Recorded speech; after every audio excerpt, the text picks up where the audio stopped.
Welcome back, everyone, to another episode of A.IdlePodcast, the podcast where I do weekly book reviews. This week, I read The Last Murder at the End of the World by Stuart Turton, which was released like 3 months ago.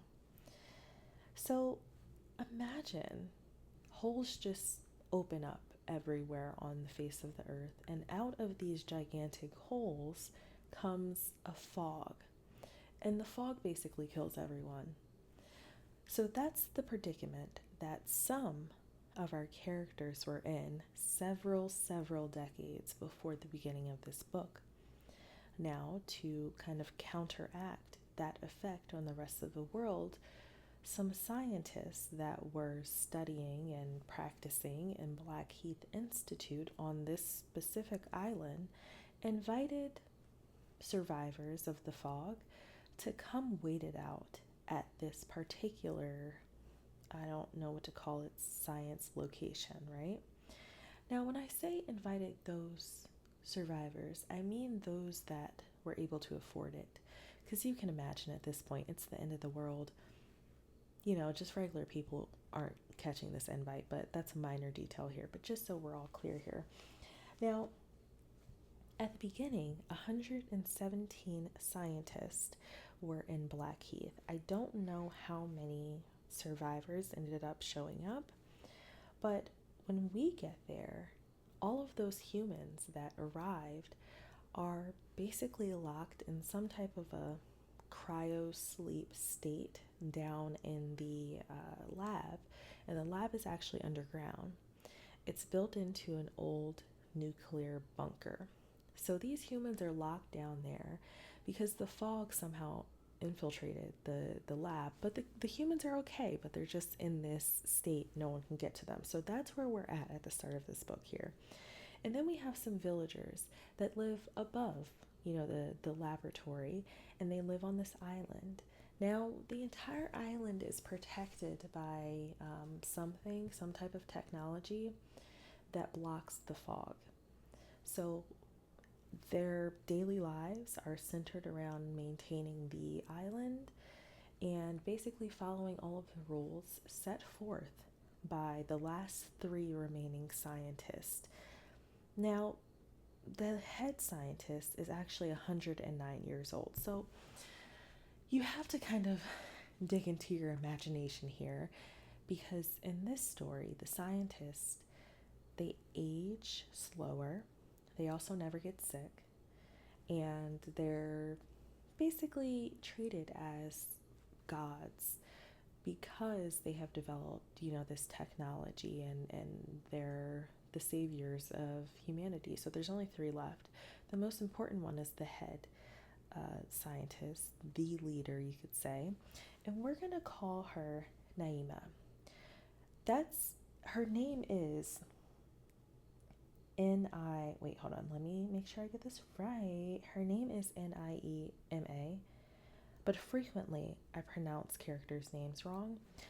But I've just been calling her Naima this whole time, so we're just going to stick with that until I'm corrected.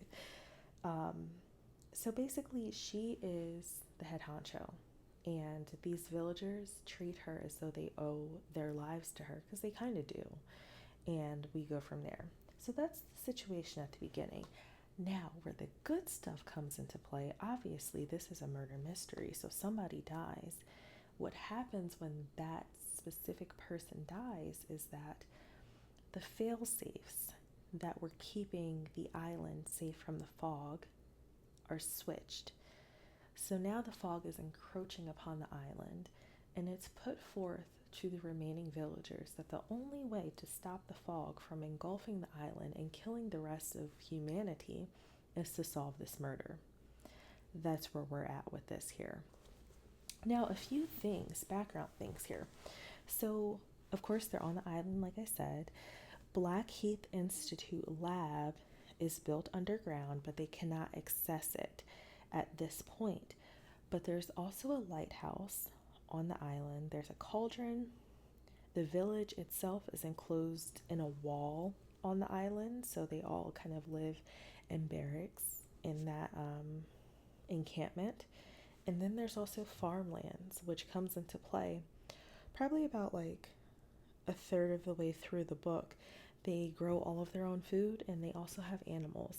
So, saying all that to say, there is an entire ecosystem set up for these people, and this one disruption shakes everything. It affects everything on the island, and it's extremely impactful to everyone else around there. So, that's kind of where our stakes pick up. Now, one more thing before we jump into the good stuff. So, this book is sectioned off, of course, into chapters, but also by the number of hours before humanity's extinction. And so that's basically saying the number of hours until the fog creeps up on everything. So we start with 107 hours until humanity's extinction. And this start like we're reading this before we even really understand what's happening. But then eventually, after a few chapters, we go to 74 hours before, then 50 hours before, then 23 hours before, then 2 hours before, and then the last chunk of the book is 27 hours after humanity's survival, which is a small spoiler, but I will say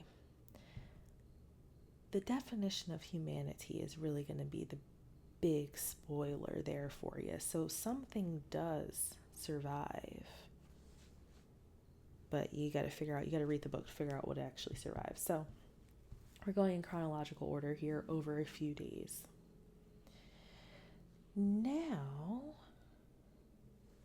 this book is different from Stuart Turton's other books. If you haven't read them, I would for sure recommend them. It's The 7.5 Deaths of Evelyn Hardcastle, and then there's also The Devil and the Dark Water.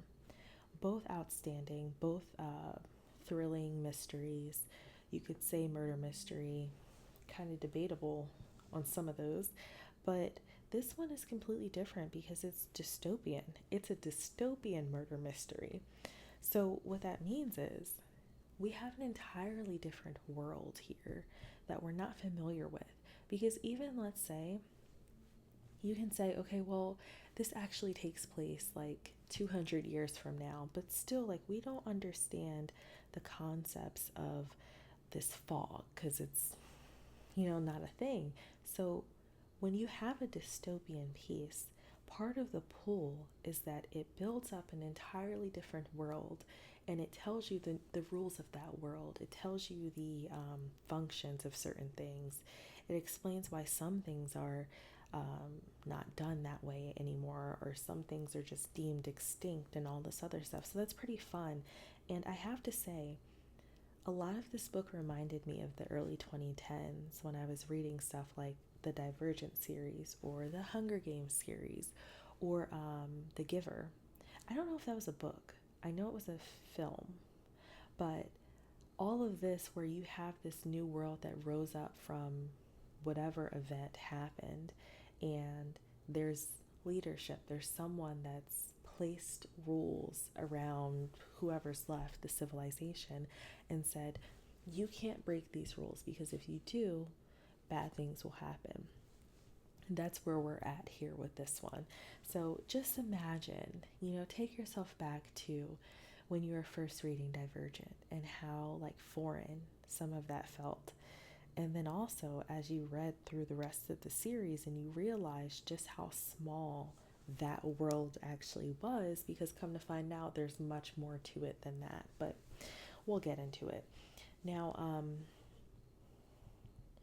so characters here, I have 3 characters that I want to break down and talk about their arcs and their roles here in this book.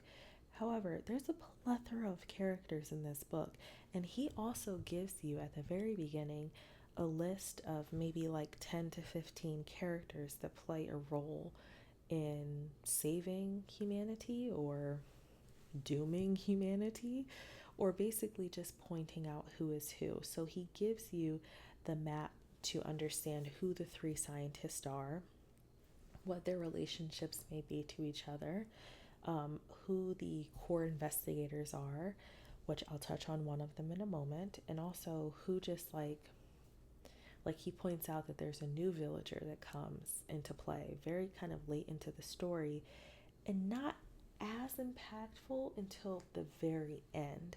So he just gives you a roadmap as to who you should be paying attention to. However, I feel like with the three that I've chosen to characterize here, you get a good representation of the core parts of the story without going too far into the spoilers. So first, we're going to talk about Naima.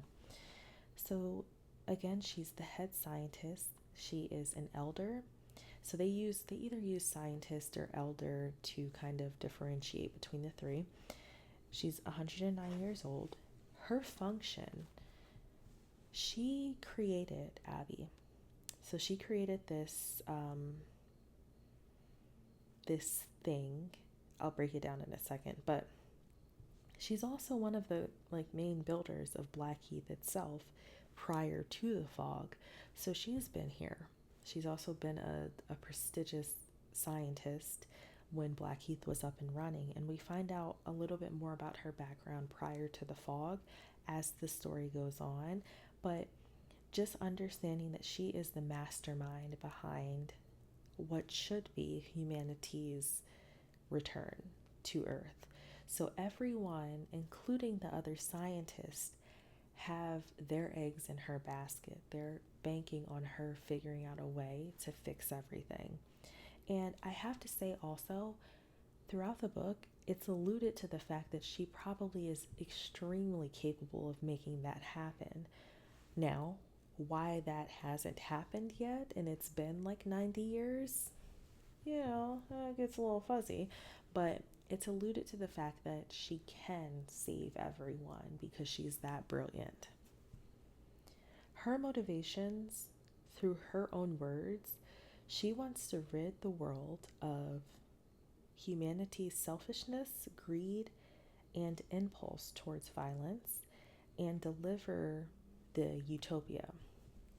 So there's a lot of discussion around the fog, of course, but how it impacted people and what it turned people into, or maybe what it revealed about people as a whole, and the violence that ensued. Now, it's also stated that these are the last people on Earth, so everyone else is dead, whether by the fog or by violence towards each other, cruelness towards each other. There's also some discussion about prior to the fog and how humanity was just in war after war with each other and just fighting over stuff and how cruel that was. So in her mind, the fog has almost created an opportunity for her to create a better place for everyone. So that's her motivation. And I will say, on top of the Hunger Games and the Divergence and stuff of the world, you can also see this reflected in shows like The Walking Dead or This Is Us, where there's such a traumatic thing that happens to the entire world and it turns people almost feral because now it's survival at all cost. So, it's not far-fetched to think that in addition to this mysterious fog just showing up and just killing everybody, that now in addition to that, people are going crazy and just there's all types of violence happening. So a lot of the survivors that made it out of that and onto the island are scarred, and for them it's almost like the question is, all right, so clearly we want to survive and we've made it this far. How can we make sure that never happens again? So that's where Naima comes into play. Now, the problem with this line of thinking, however, because to her, she wants to eliminate all of the bad qualities or the bad traits or the negative traits, whatever you want to call it. But there can't be a true solution in absolutes like that. You can't just truly get rid of negative emotions, because then what's the point of positive emotions? Are they positive if there's no negative to balance it out? So I would pose that question, and this is kind of more of an opinion thing, but I think that what happens when you start thinking in absolutes, you start immediately thinking about how you can control the situation and everyone around it. Naima very clearly fell down that road of almost tyranny, where in her mind, she knows how things are supposed to go and she won't accept it going anything other than the way that she planned it because she's right and she's trying to prevent another catastrophe from happening. And listen, her reasoning is not wrong, but you cannot completely eliminate bad human traits. It just doesn't, because it turns into you're controlling someone. And if you're completely controlling someone, is that humanity? Is that a life worth living? So that's just a question I would pose to her character, although it doesn't matter. But I will say, because then I had to question myself, because at the beginning of the story, she's positioned as a protagonist. She's positioned as someone who is doing the best that they can and also kind of succeeding in doing the best that they can. And they're leading this whole world and they're doing such a great job and everyone reveres her. So it's like, is she a protagonist? Is she an anti-hero? I wouldn't even take it that far. I think she's just arrogant. I think she's extremely arrogant, especially once you find out the entire story. I think that this is someone who will do everything to make sure, again, that their will is brought out the way that they want it to, and no one can deviate from their plans. But it's like that's problematic because you're not giving people the choice to be human. You know what I mean? So anyway, but yes, she was one of the most important characters of this book.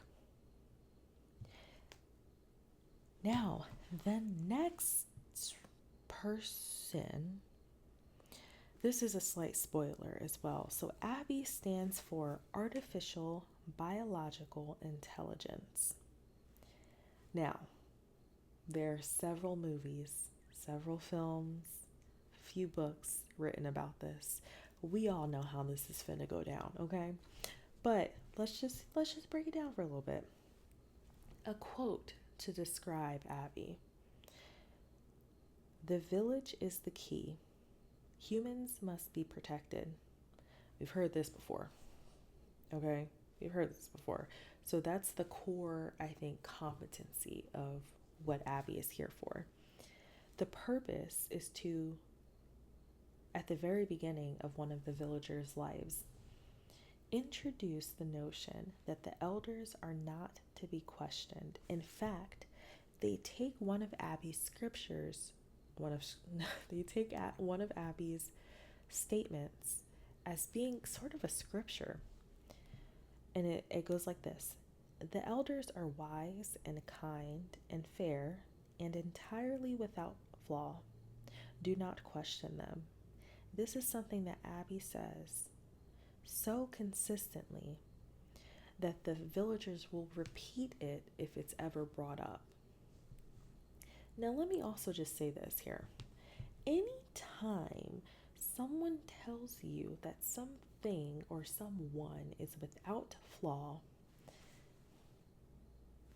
it's not going to go down very well for you, okay?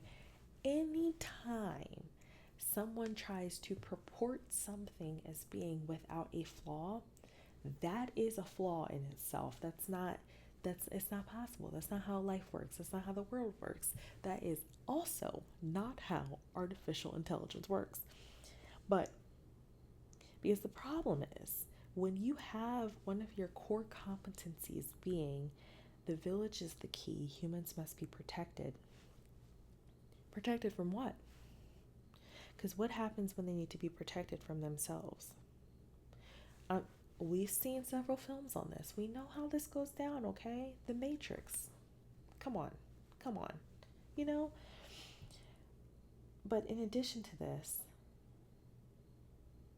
Abby is the ultimate enforcer of deference, of making sure that the villagers always acknowledge the scientist as better and capable, or I should say worthy of understanding things. more than the villagers. Therefore, they shouldn't be questioned, because maybe the question that a villager might ask an elder is over their head. They wouldn't understand anyway, so they don't need to know. That's a problem, you know? That is a problem. One of the functions of Abby is to run every outcome and pick the one that best aligns with Naima's intention.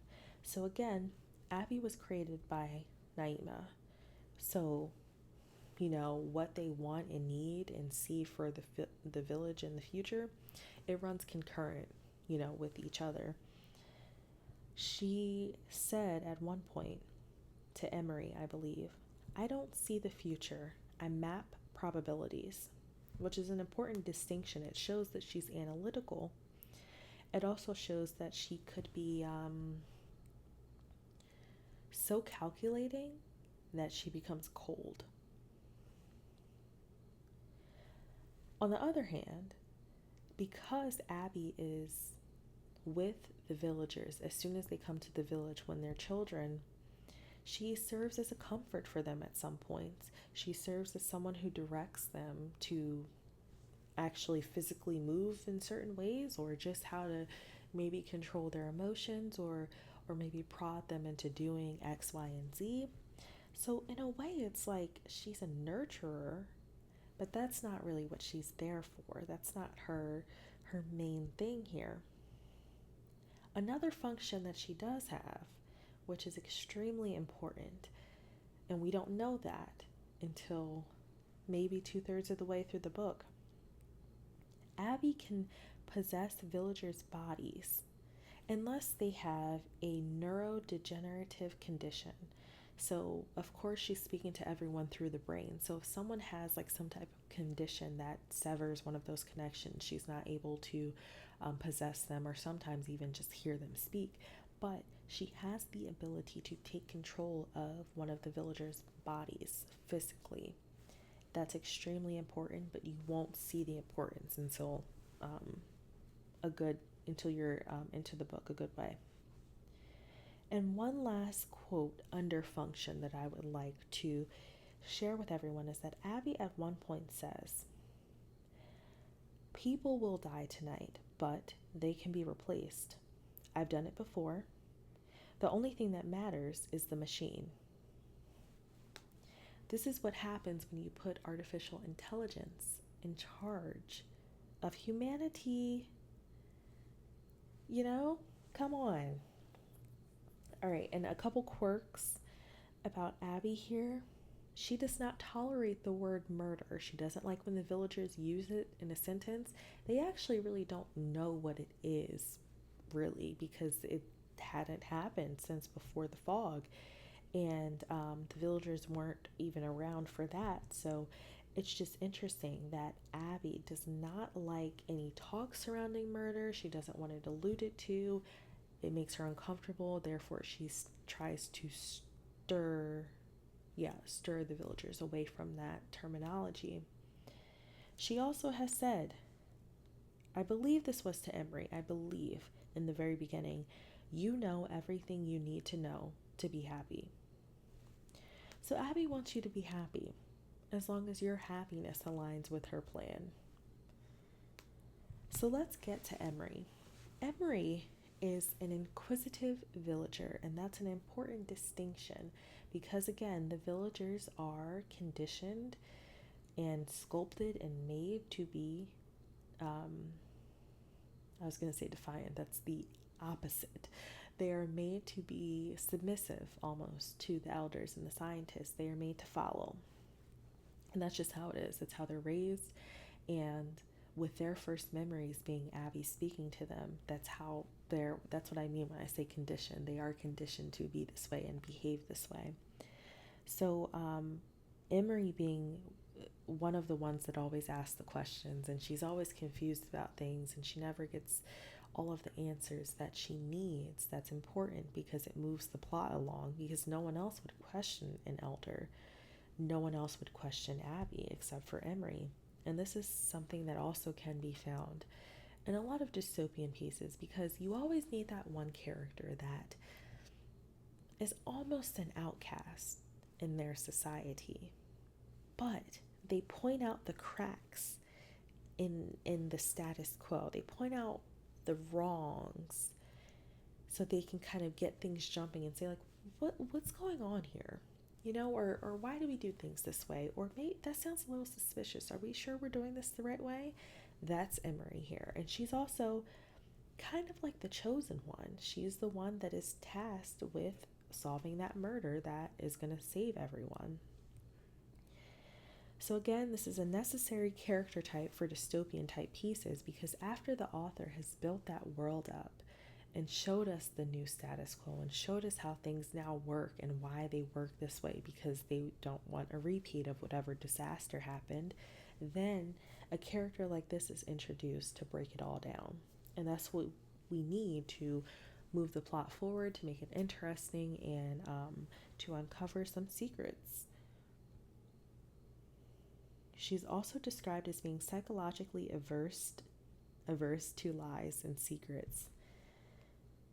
So it always makes her uncomfortable when she can tell that she's being not even lied to, but just kind of brushed off a little bit. She's always been able to sense that. And the other villagers, maybe they sense it, but they don't question it. At one point, we get this quote here in the book in regards to Emery. There are moments in history when entire empires, whole branches of the future, rest precariously on the words of a single person. Emery is one of those people. So she, throughout this entire book, is walking on a field of landmines, and she doesn't even know it, because there's so much that the villagers don't know. And she has to choose her words very wisely in order for everything to be performed on the right path that Naima and Abby have set out. So often, Abby will encourage or discourage or gently prod Emery to do certain things, to act a certain way, to say certain things, because it all has to add and line up on that one path that will take them to where they're trying to go. So that's it for Emery. I will say, though, the reason, we're going to jump into themes here, the reason it's so hard for her to solve this murder is because everyone on the island's memory was wiped. So essentially, they go on about their days. Something happens one night and they wake up and someone is dead. All of their memories had been wiped. And that's one theme here that I think is a literary tool for Stuart Turton. And he didn't use it exactly the same way in his other books, but I think that even just the notion of his characters not knowing something, he uses that a lot to enhance the mystery. For this one in particular, this memory loss, it works to some of our characters' advantage, but it puts us in the dark. However, that's part of the fun. That's part of the engagement. It's trying to piece together what we don't know. So memory loss was definitely a large part of this book, and it's also a tool that characters can use, but the author can also use it as well. And it's funny because when I think about memory loss, I think about unreliable narrators and the woman in the window, and how her narrating her own story made me so uncomfortable because she would just be passed out from wine or pills or whatever. And so you know you can't trust her thoughts. And there were several times in this book where that you couldn't trust anything that the characters were saying, because one of them was the murderer, but the murderer didn't know that they were the murderer. So I loved it. I love how Stuart Turton plays with that. Probably the biggest theme here also is power. So, first of all, the very first mystery of this book is who is in charge here and who has that power. I'm just going to tell you right now, it won't spoil the story for you. Only Naima has that power, and by proxy, Abby has the power as well. Naima is what's the word I'm looking for? The constructor, the architect of this entire thing. You know, she's had this planned out. She's incredibly brilliant, and she's someone who is analytical, I think, like Abby. She's had this plan for quite some time. So, no one else, or I should say, any other time, any character in this book feels like they have power, or it may seem like they have power, or maybe they're hiding something and it seems like they're going to be able to like work that to their advantage. It's all part of the plan. So it's like, so anytime any character feels like they have power in this book, it's because they're supposed to feel like that. And that is an illusion required by Naima. So that was I think that was one of the questions in the reading guide at the back of the book, like who had the power. Naima was the only one that ever had the power. Abby had power for a bit, but you'll see how that turns out. And the last theme I wanted to touch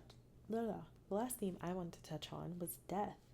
So it's interesting how death is kind of seen in these dystopian pieces. So first of all, the end of the world brought death to almost every human, so that's a big deal. And it also left a lot of the survivors completely scarred and guilty, or dealing with grief, or dealing with trauma, and impacted people heavily. But it's interesting because the villagers are conditioned to view death as not even just a norm, but like as just another day. So all of the villagers die at 60 years old. All of them. They just go to sleep one night and then, that's it. So their funerals are also kind of looked at as like celebratory of their life, but it's strange because it's very procedural. And it's like, all right, so and so is dying tomorrow night, so let's go tell them how much we love them. And then the next day, everyone just gets up and goes back to work. Grief is almost frowned upon here.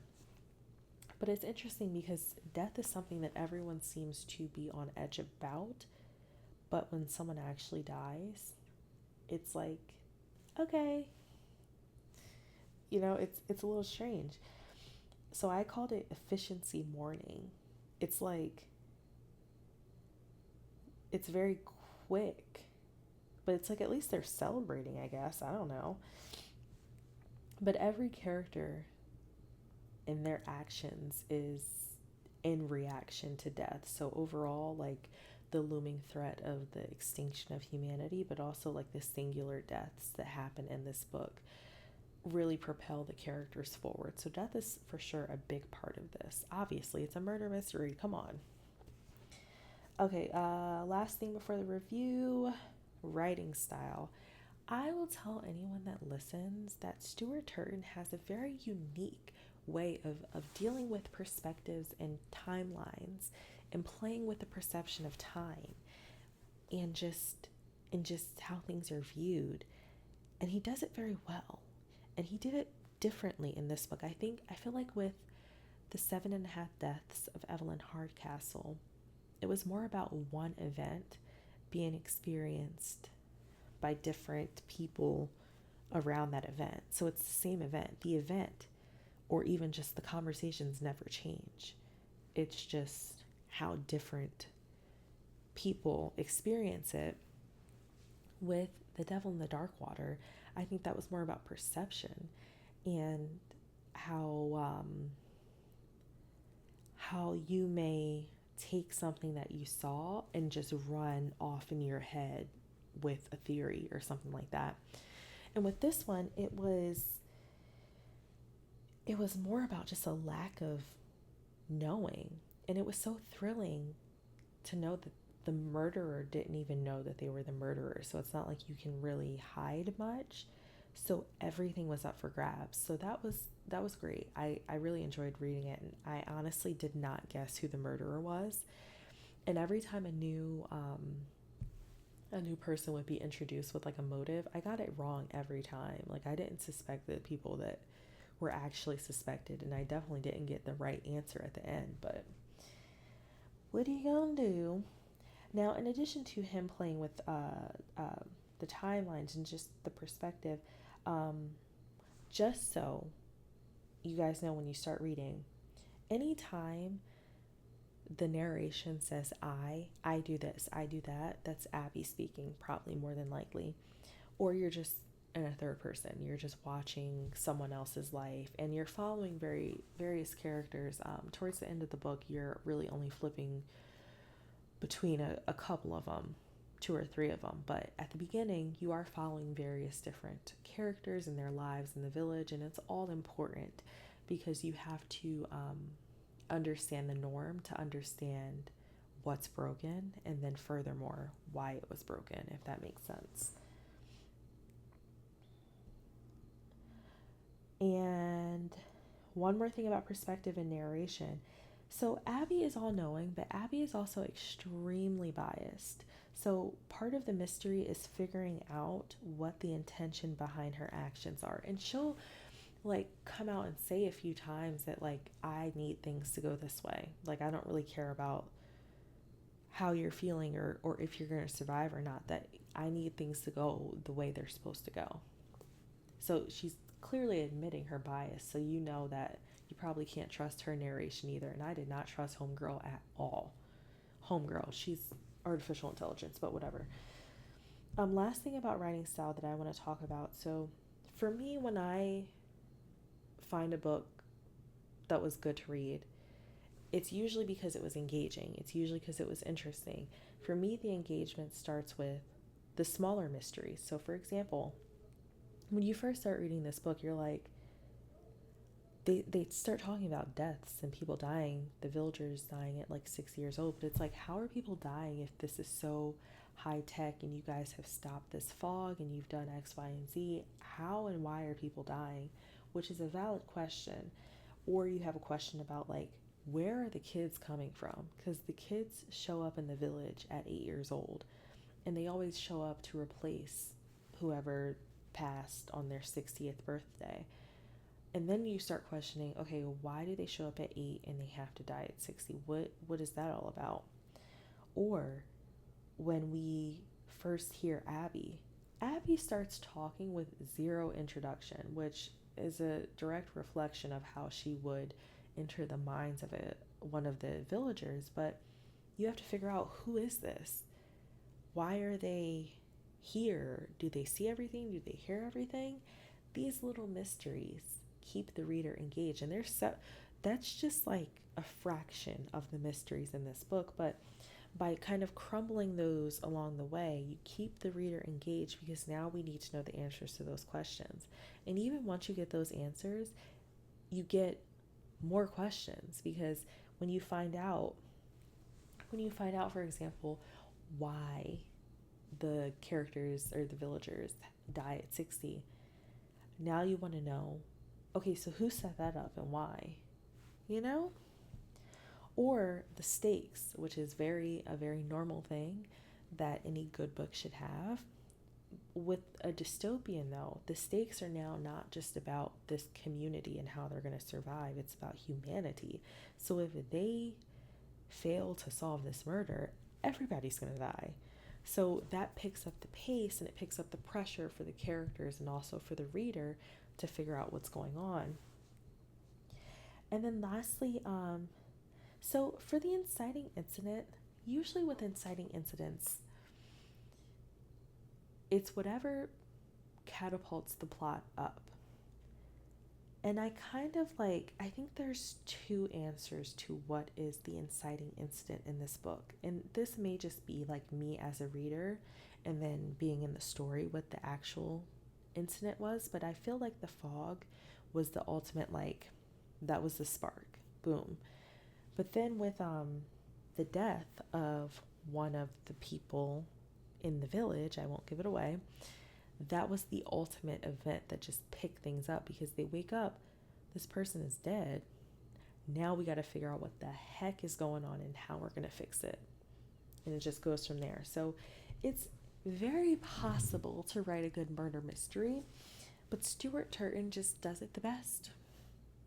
And I'll argue about it.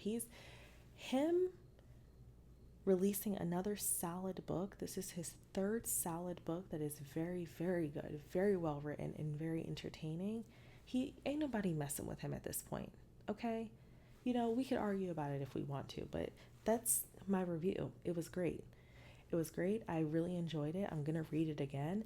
I also feel like this book has the most, for me, I could see this being the one that could be adapted into a film or a series, like a mini series. I feel like this has the most potential to actually be developed into a film.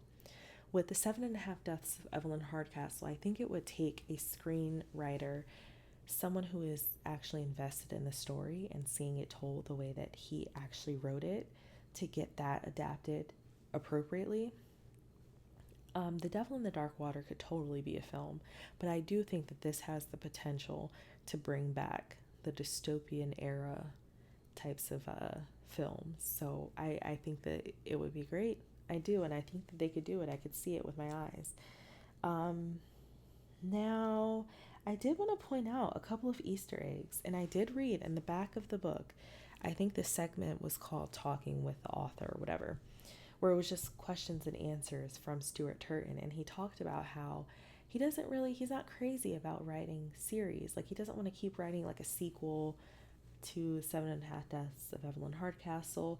Like, he's not crazy about that, but he'll throw in Easter eggs. And I knew it, because if Blackheath sounds familiar to you, it's because Blackheath Institute is where they are built on in this book, but then the Blackheath Manor is where Evelyn Hardcastle, that whole situation takes place. I knew I wasn't crazy as soon as I saw that. I was like, wait a second. But then Samuel Pepys in the Shrieking Spire, that's a callback to the Devil in the Dark Water. So honestly, if I could just speculate for a little bit, what if all of this takes place in the same universe? What if this is like the MCU? This is like, because I was thinking, no one really knows what was going on in the 7.5 Deaths of Evelyn Hardcastle. Some people thought it was like a hell or some sort of like cyclical thing. What if it was like an experiment that was put on by the scientists in the Blackheath Institute before the fog hit? So what if it was like some type of like Black Mirror thing where they had some guy in his head and he was like going through stuff, and then with the callback to the Devil in the Dark Water, clearly, like, those people, what if they existed way before the fog? It all connects, I knew I wasn't crazy. But this is an excellent book. Is it a reread? Yes. Are you kidding me? Who are you talking to right now? Like, are you kidding me? Stuart Turton has written flawlessly. In every book that he releases, I'm gonna buy it. I'm gonna buy the hardcover. And I'm gonna buy it for full price, because good writers deserve the support. Okay, just so we're very clear, someone needs to adapt this. I would like to be involved in that. I would really like to be, because if we're gonna do this, and someone needs to do this, someone needs to adapt this into a film, we need to do it correctly and appropriately. So just putting that out there. Thank you for tuning into another episode. I'll see y'all shortly. Bye.